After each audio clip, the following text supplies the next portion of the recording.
vamos a iniciar con el curso de reforma.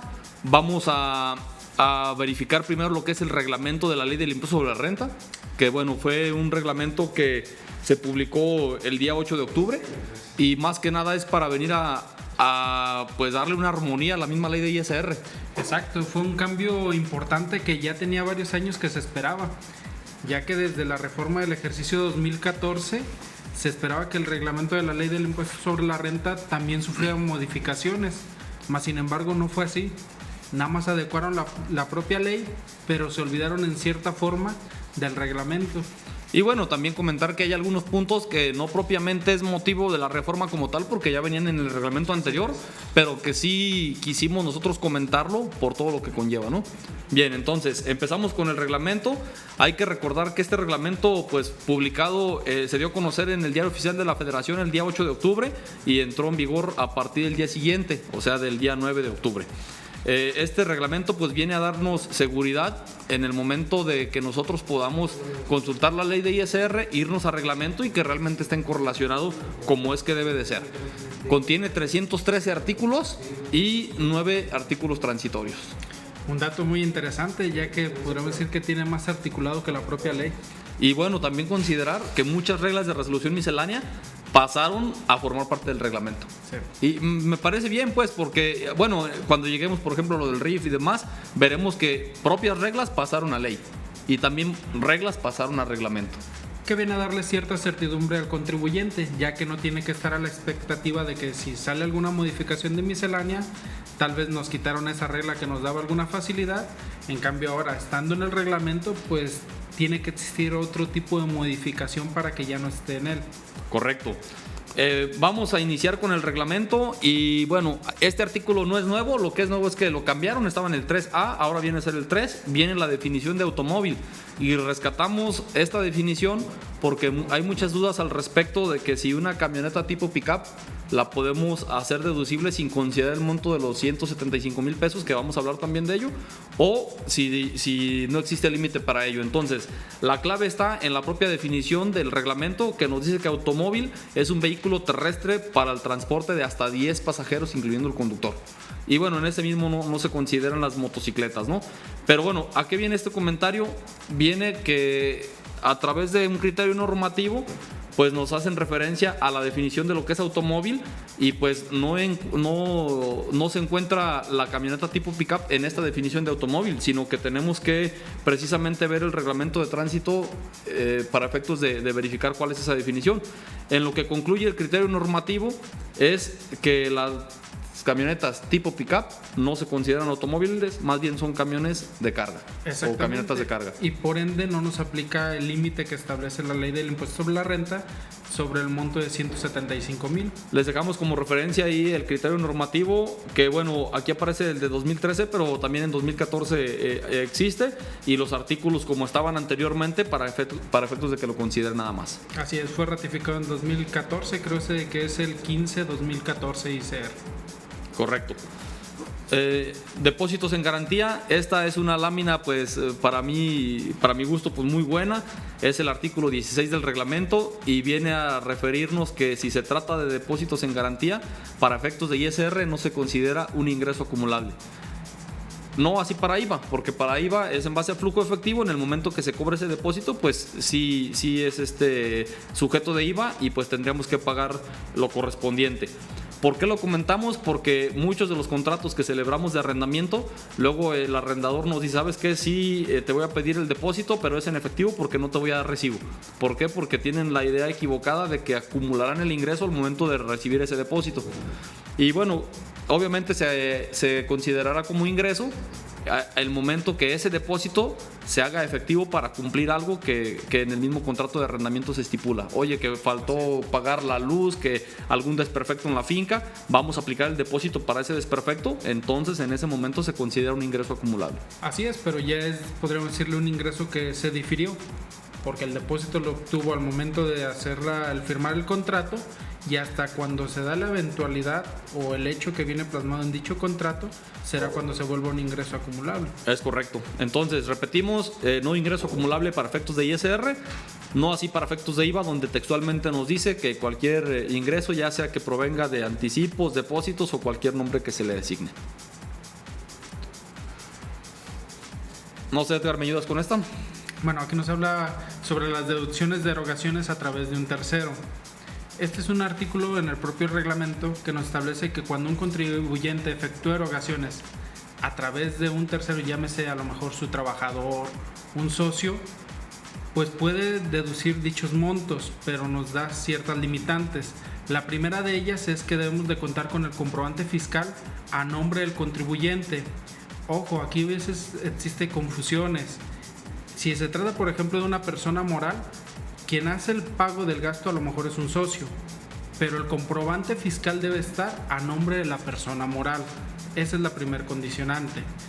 Otro de los condicionantes es que el pago se realice por parte de la persona moral al socio mediante traspasos entre cuentas o mediante cheque nominativo. ¿Algo más que quieras decir? Sí, y bueno, lo que ahí en su lámina aparece como tachado es de que anteriormente nos hacían referencia a que el comprobante reuniera los requisitos del artículo o que se cumpliera con los requisitos del artículo 31, fracción 3, que anteriormente era el 27, que es la siguiente lámina. ¿Por qué ponemos esta lámina? Porque anteriormente nos decía que efectúes el pago cuando sea el monto que sea a 2,000 pesos, que lo efectúes con un medio distinto al efectivo, tarjeta de crédito, tarjeta de débito, cheque, transferencia, y ahora no lo dice así. Entonces, en un estricto sentido, se pudiera dar el caso que, pues sí, la persona moral cumple con pagarle al socio o con darle el dinero al trabajador, dependiendo quién sea en el ejemplo que manejaba Edgar, de pagarle con transferencia o con cheque, pero ya no establece cuál es la obligación de ahora el socio o el trabajador hacer el pago con estos medios electrónicos. Yo considero que se les fue ese apartado, porque si no, imagínate para todo lo que se prestaría. Exactamente, o sea, muchos gastos que a lo mejor no cumplen con los requisitos, pues sería una forma de hacerlos deducibles. Aquí sí, bueno, ya es a criterio de cada persona, a lo mejor sería si no es un gasto muy recurrente, vernos un poco conservadores y pues cuidar dichos requisitos mejor. No va a ser que una revisión por parte de la autoridad nos diga que para él no es deducible. Sí, independientemente del criterio que aplique cada quien, pues ya cada quien considerará o valorará si aplica un supuesto u otro, ¿no? Derivado de este mismo tema de gasto por cuenta de terceros, ya tú lo comentabas que no hay que confundir el tercero y al contribuyente, que cuando veamos la siguiente lámina, empezamos a leer y bueno, el epígrafe nos dice que el tercero es una persona distinta al contribuyente, y yo así es como lo veo, pero ya cuando empezamos a leer el texto de la propia regla de resolución miscelánea, empezamos a verificar que no es así. Entonces, no hay que confundir. Una cosa es el contribuyente y otra cosa es la tercera persona. Y así lo vamos a tomar. Aunque aquí el texto, tal cual viene así en la regla, y de ahí lo trajimos, ¿no? Cuando se efectúen erogaciones por conducto de un tercero, ¿qué es lo que debe suceder con el comprobante? El comprobante debe cumplir con los requisitos que establece el Código Fiscal de la Federación en su artículo 29A. El RFC obviamente es de la persona moral, que es la que va a poder deducir y hacer acreditables los impuestos que vengan ahí desglosados en su caso. Es correcto. ¿Verdad? Entonces, nada más para no confundir, en eso se resume esta lámina. Así es.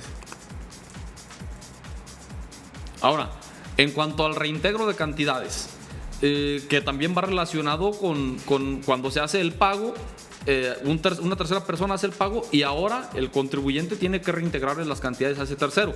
Ya Edgar les comentó que debe de ser con cheque nominativo o con traspasos entre cuentas. Pero también hay que considerar que la misma regla de resolución miscelánea nos dice que no debemos cambiar los importes que estén en el propio CFDI.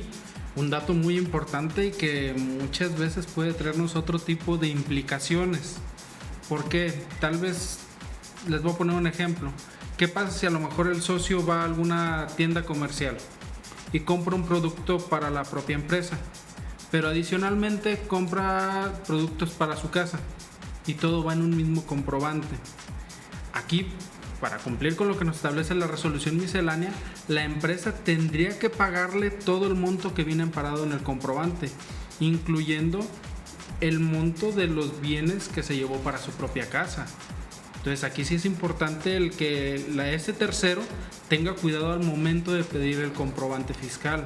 Para efectos de separar, o sea, hay que separar las operaciones, sobre todo para efectos de cuidar la deducibilidad y que el día de mañana la autoridad no nos vaya a querer rechazar una deducción. Es correcto. Esa es una interpretación, y otra interpretación que también hemos comentado en diferentes foros es de que dice, bueno, entonces tengo que hacer una transferencia por cada CFDI.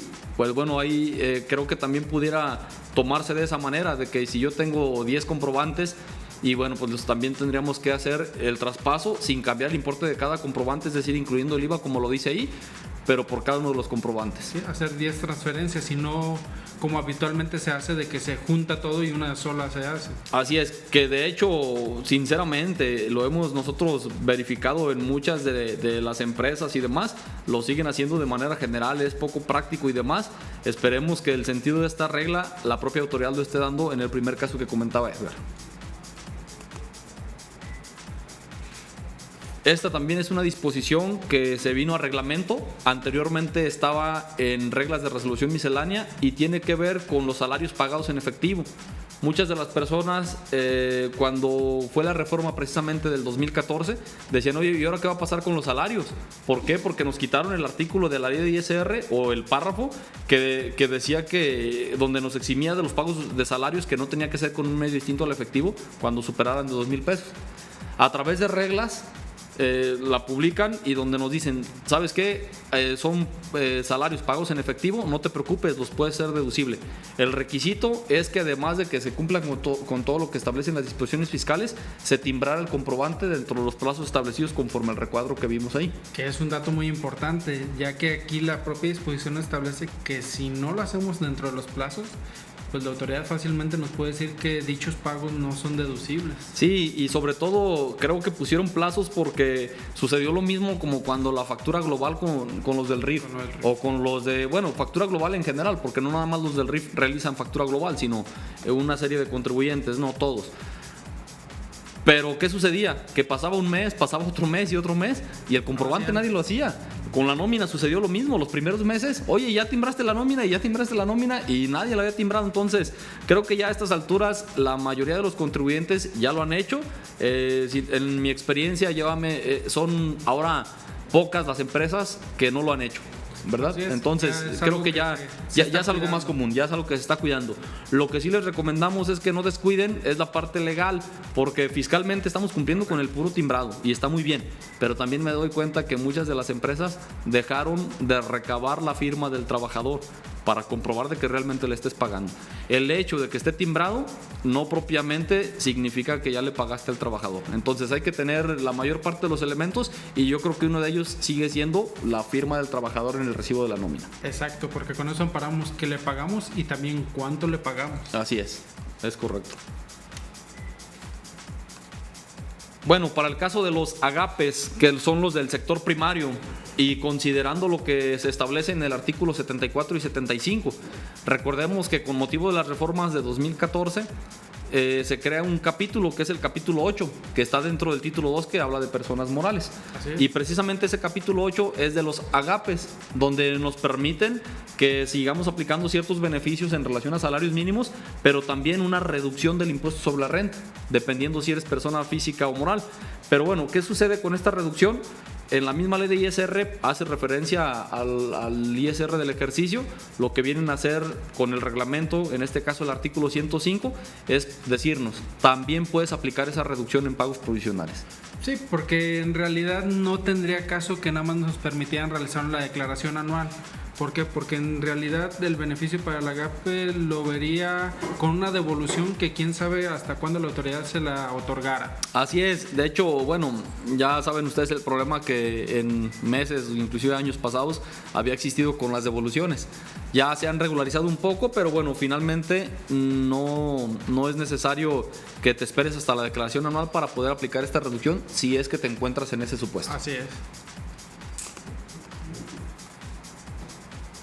Y bueno, siguiendo con el tema de los agapes, habrá agapes que no rebasen de la cantidad de 40 salarios mínimos, que sean personas físicas, que no estén obligados a presentar declaraciones periódicas, y entonces pues se puede optar porque se inscriban a través de un proveedor de certificación. Es un proveedor de certificación y generación del comprobante fiscal digital. ¿Qué es lo que necesitan hacer? Exclusivamente del sector primario. ¿Qué es lo que necesitan hacer? Pues bueno, proporcionar los datos para que lo inscriban, como viene siendo sus nombres y apellidos, el acta de nacimiento o la CURP, actividad que desarrollan específicamente, el domicilio fiscal y un escrito donde él autoriza de que se haga la inscripción a través de ellos. Sí, un consentimiento, que esté plenamente Agape enterado de que se le va a inscribir al RFC y esté totalmente de acuerdo. Y ahora, bueno, no tendría obligaciones porque, de hecho, si no rebasan los 40 salarios mínimos, si su actividad es exclusivamente Agape, y cuando hablamos de exclusivamente nos referimos a que el 90% de sus ingresos al menos provengan de esta actividad. Entonces, eres exclusivamente Agape, no rebasas de esos 40 salarios mínimos, no vas a pagar ni un peso. Es por eso que inclusive a través de reglas de facilidades administrativas, pues los eximen de presentar declaraciones inclusive periódicas. Es correcto. Por otra parte, hay una declaración informativa y esta la consideramos muy importante por operaciones que pudiéramos realizar y que caemos en ese supuesto, ya sea porque recibiste una contraprestación, el pago de alguna operación, una misma venta que hiciste, o que recibas donaciones. En el caso de las donatarias, por ejemplo, recibiste una donación en efectivo o realizaste una contraprestación en efectivo o en piezas de oro o plata, hay que presentar una declaración informativa. Y que muchas veces esta declaración no se presenta y nos acarrea problemas posteriores, porque ya por parte de una revisión de la autoridad nos va a presumir que es un ingreso como tal y nos va a cobrar el impuesto. Ya ha habido muchos casos de este tipo. Así es, y bueno, además de esto hay que considerar de que es por contraprestación o por operación más bien. Si la operación son varios pagos, pues no importa que estén divididos, tú vas a tener que presentar esa declaración informativa considerando pues la última fecha en que tú recibiste ese pago. Oye, sí fueron 150,000, en un mes me dieron 90,000 y en otro mes me dieron 60,000. Pues bueno, al sumarlos estamos rebasando los 100,000 pesos de esa operación y por lo tanto tenemos que presentar la declaración informativa en el mes siguiente, más tardar el día 17. Así es, y que esto fue una de las reformas que se hicieron. Nos vienen a aclarar un poco. Porque antes existía la duda, oye, ¿es por operación o es por pago que me realizaron? Y no había algo que nos hiciera la aclaración. La misma autoridad, si tú lo preguntabas, tenía criterios distintos. Mas, sin embargo, ahora con estas reformas, pues ya nos dan un poco de certidumbre jurídica. No, y viene de la mano con las siguientes láminas, porque aquí hablamos de contraprestaciones en efectivo y donaciones recibidas. Pero ¿qué sucede? Y que yo voy más con el comentario que tú hiciste, Edgar, creo que queda o encajona más en esta lámina. ¿Por qué? Porque son préstamos, aumentos de capital o aportaciones para futuros aumentos de capital. Y aquí el monto no son 100,000 pesos, sino son 600,000 pesos. También el requisito es que sea en efectivo. Nos sucedió un caso donde una persona, pues por sus operaciones como tal, recibía préstamos en efectivo y también por sus ventas había operaciones en efectivo, la gran mayoría por el giro que desarrolla. En alguna revisión la autoridad empieza a ver muchos depósitos en efectivo y dice, ¿sabes qué? Son ingresos. Y él decía, no, espérame, es que sí son ingresos la gran mayoría, pero hay unos que fueron préstamos. Y bueno, no pudo demostrarlo y sobre todo fue porque sí rebasaban esos 600,000 pesos en efectivo, no presentó nunca la declaración informativa y por lo tanto la autoridad dijo, ¿sabes qué? No es válido. En ese momento se argumentó y decías, bueno, pero es que no rebasamos de los 600,000 pesos. Sí en el ejercicio, pero no por operación. O sea, fue en un mes una cantidad, en otro mes otra cantidad. Si sumábamos todo el ejercicio, sí eran más de 600,000 pesos. Entonces, a través del mismo reglamento de ISR, nos vienen a aclarar que si en un mismo ejercicio se reciben 2 o más pagos, tú tienes que presentar de todos modos esta declaración informativa dentro de los 15 días siguientes, considerando como fecha la última fecha en que recibiste el último pago, vaya. Y que válgame, ya bien yéndonos un poquito más allá, a lo mejor ahora con lo que es la contabilidad electrónica, pues también sería un elemento para a lo mejor evitar actos de fiscalización, porque la propia autoridad puede ver, por ejemplo, que hubo un ingreso importante en nuestros bancos, pero a lo mejor en nuestras ventas no es acorde. Entonces puede decir, oye, ¿qué pasó? ¿Por qué no me está declarando todo? Exactamente, y de hecho muchas de las ocasiones esta es una declaración informativa y realmente es muy sencilla, donde vas a manifestar datos. Obviamente, declarar no significa pagar. Aquí estamos informando nada más. Lo que sí algunas personas no han hecho es que dicen, es que bueno, yo voy a declarar a quien me está prestando. Pues sí, la autoridad le interesa saber si esa persona que te prestó también tiene los elementos para comprobar la autoridad que ese dinero que tiene ya pagó impuestos o estaba exento o que es transparente, ¿no? Así es, para ver si existe discrepancia fiscal o no. Es correcto. Entonces, sí, definitivamente hay que tener un cuidado con este tipo de operaciones y bueno, la obligación aquí la establece el mismo reglamento de ISR en relación con la misma ley de ISR, el artículo 76, y acuérdense de presentar esa declaración informativa. Y bueno, esta lámina también es muy interesante porque tiene que ver con las partidas no deducibles para la CUFIN. Y aquí es donde nosotros como contadores tenemos que tener esa separación o esa identificación de las partidas que no son deducibles conforme a la ley y las que no son deducibles porque no reúnen requisitos fiscales. Les ponemos nosotros aquí el texto del artículo donde dice que no son deducibles a que se refiere al artículo 77 de la ley, o sea, para efectos de la CUFIN, las que son señaladas como no deducibles en la citada ley. El artículo 32 de la ley de ISR, ya el 28 de la ley de ISR nos establece cuáles son las partidas no deducibles. Aquí nosotros poníamos un ejemplo de que la esposa del socio le pide que le compre un abrigo, lo compra, solicita factura y tenemos la factura. Entonces decimos nosotros, ¿esa es una partida deducible o no deducible? Entonces todo el mundo responde, ok, es una partida no deducible. Perfecto, nada más que aquí hay que considerar una cosa. ¿Es no deducible porque el artículo 28 lo dice o es no deducible porque no reúne requisitos fiscales? Entonces estaríamos en ese primer supuesto de partidas que no reúnen requisitos fiscales. Es correcto. ¿Por qué no reúnen requisitos fiscales? Oye, tengo el comprobante.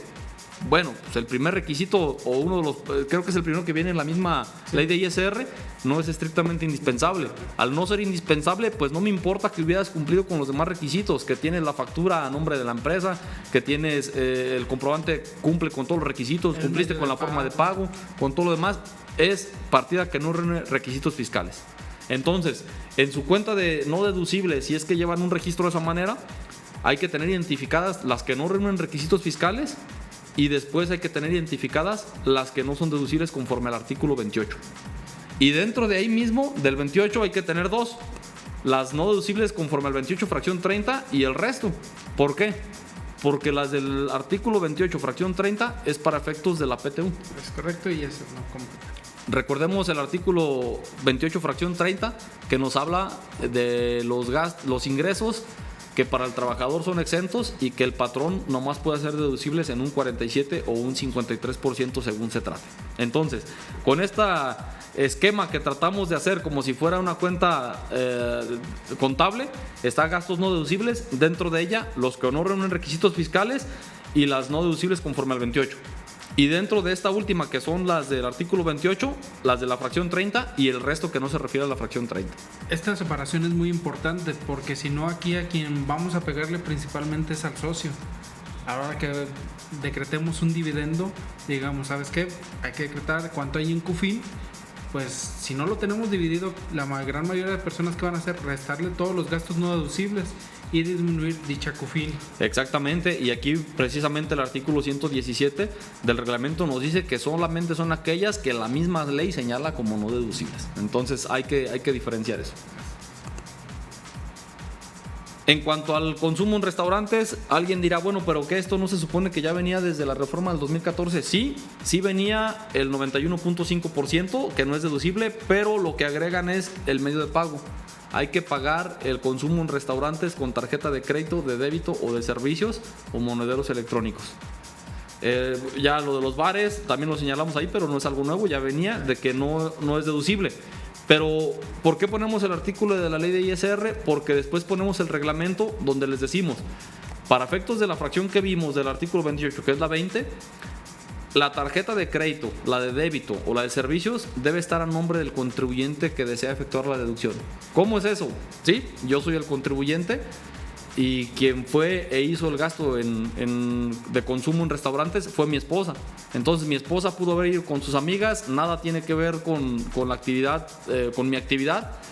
Ella hace el pago con su tarjeta, pide la factura a mi nombre y entonces yo sería quien haría la deducibilidad. Entonces, esta limitante en el reglamento es para decir, ¿sabes qué? Si sucede eso, la tarjeta con la que se debe pagar debe ser con la del contribuyente que va a efectuar la deducción, en este caso con Miguel. Y nada más deduciríamos el 8.5%. Así es. Claro, aquí un punto importante, no hay que confundirlo con viáticos. Nada más nos habla del consumo en restaurantes. Es correcto. Consumo en restaurantes, que estamos hablando de los consumos dentro de la faja de 50 kilómetros que circunda el domicilio del contribuyente o el establecimiento. Y por otra parte tenemos, yo creo que esto nos ha ayudado mucho para la presentación de devoluciones. Cuando no es posible compensar el saldo a favor de un trabajador, entonces pues le va a salir un saldo a favor, el cual puede solicitar en devolución.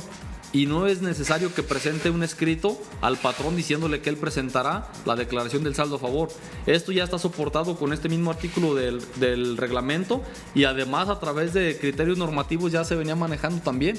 ¿Por qué? Porque muchas de las veces el trabajador tenía saldo a favor derivado de gastos médicos o de crédito hipotecario, que son los más comunes que nos tocó ver cuando estuvimos en la administración de Guadalajara. Y veíamos que muchos de los trabajadores les rechazaban la devolución. ¿Por qué? Porque no presentaron el escrito, no se encontraban obligados a hacerlo, o sea, no se encontraban en ningún supuesto para ellos presentar la declaración anual. Y pues entonces sucedía de que aunque tuvieran un saldo a favor, la autoridad no lo devolvía. A través de promociones que se hicieron, ciertos litigios y demás, se abre la puerta para crear ese criterio normativo. ¿Y qué viene a dar? Pues alguna facilidad para el trabajador de que pueda presentar su solicitud de devolución y que no es necesario que presente el escrito. Aún así, tu constancia diga que el patrón te realizó cálculo anual. Así es, y fue un cambio importante porque también dependía mucho de la administración, qué criterio tenía, si consideraba o no dicho criterio. Así es, no, nos pasaba aquí, bueno, como en muchos otros estados o ciudades, habrá ciudades que tengan más de una administración local.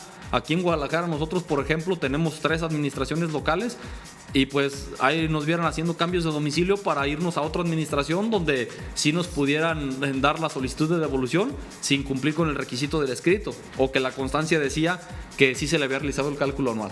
Entonces creo que es algo muy bueno. Nos ha tocado solicitar devoluciones de unos trabajadores que se acercan a solicitar el servicio de su declaración del año en curso, o bueno, del año inmediato anterior, y cuando les preguntamos de los años anteriores nos decían, pues es que no sabía, o en su momento el contador me dijo que no podíamos y demás, y terminamos tramitándole los últimos 5 años. Y bueno, con eso ha sido suficiente para poder tramitar la devolución. Y pues si el trabajador iba a recibir un año de devolución, pues ahora estamos recibiendo lo de 5 años, y pues creo que es algo productivo y es algo mejor para ellos, ¿no? Bien, pregunto al área de producción. Vimos ahorita reglamentos, si se fijan fueron pocos artículos porque bueno, realmente así lo fue. No sé si pudiéramos hacer una sesión de preguntas y respuestas de estas pocas láminas que vimos para después continuar con el resto del tema. Más adelante veremos algo relacionado con reglas, con el RIF, la propia ley de ISR, deducciones personales, y que ya ahí nos tocará.